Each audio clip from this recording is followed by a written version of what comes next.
FORA.tv. The world is thinking.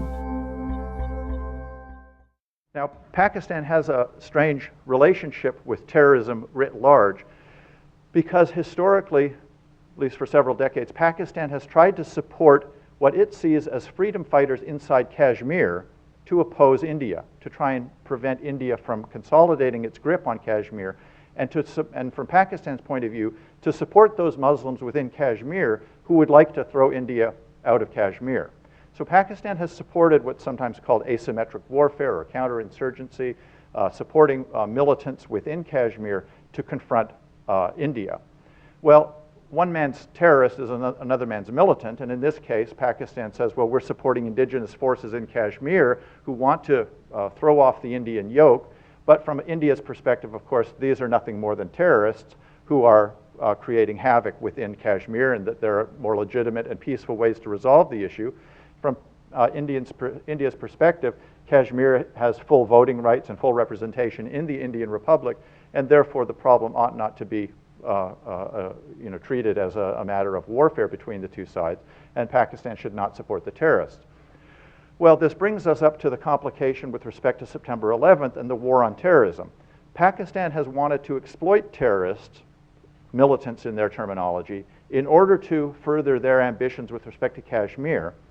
At the same time, they want to support elements within Afghanistan that will serve their interests over the longer term when, in their view, the United States again abandons Pakistan. They saw that the United States abandoned Pakistan in 1965. They saw that the United States had abandoned Pakistan in 1990, and they fear that the U.S. will do this again. And therefore, they feel they need to hedge their bets with respect to the Afghanistan confrontation. The key element, of course, in that are the Taliban. Where did the Taliban come from? Well, the Taliban were basically formed out of the refugee camps of the Afghans who had fled when the Russians invaded Afghanistan. They fled in front of the Russian forces, and they set up camps. There were some 3 million of them. For those of you who may have seen Charlie Wilson's War, that captures what that what that was like. So the Taliban were formed in these camps as part of the effort to bring order once the Russians left.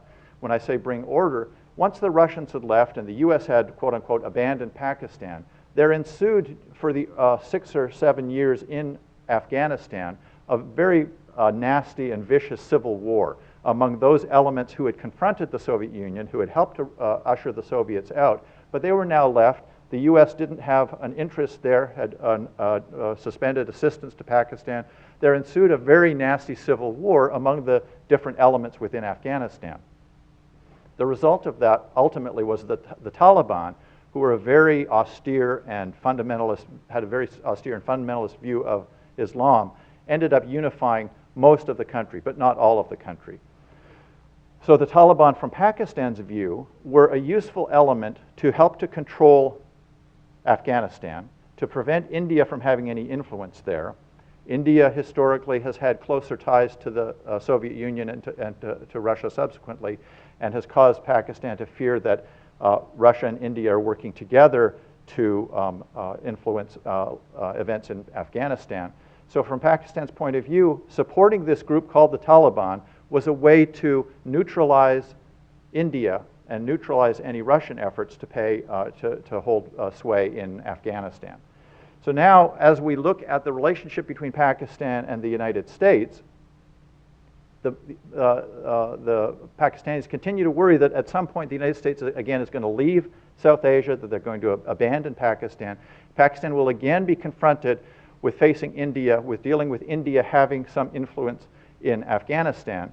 And from their perspective, they want to exploit the Taliban to prevent that from happening. So they have a complicated relationship to this organization, the Taliban, which of course was giving aid and comfort to Al-Qaeda at the time of September 11th.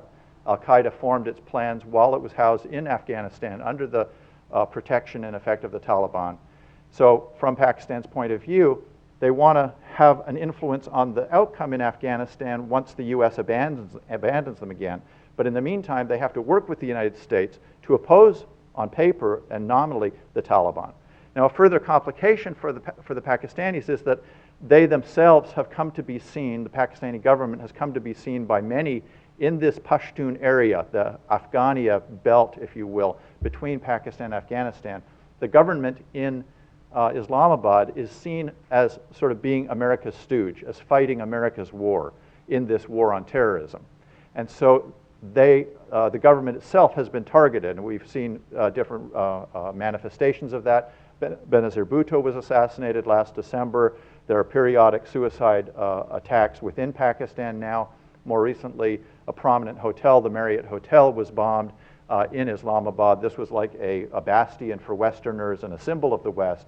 And the fact that the terrorists based with the Taliban are able to attack that closely to the heart of Pakistan's government is telling Pakistan that they have a serious problem. They thought that they could develop this militant slash terrorist group that would be focused only on Kashmir or would be focused only on Afghanistan. Now they find these terrorists are turning their rifles against the Pakistan government as well.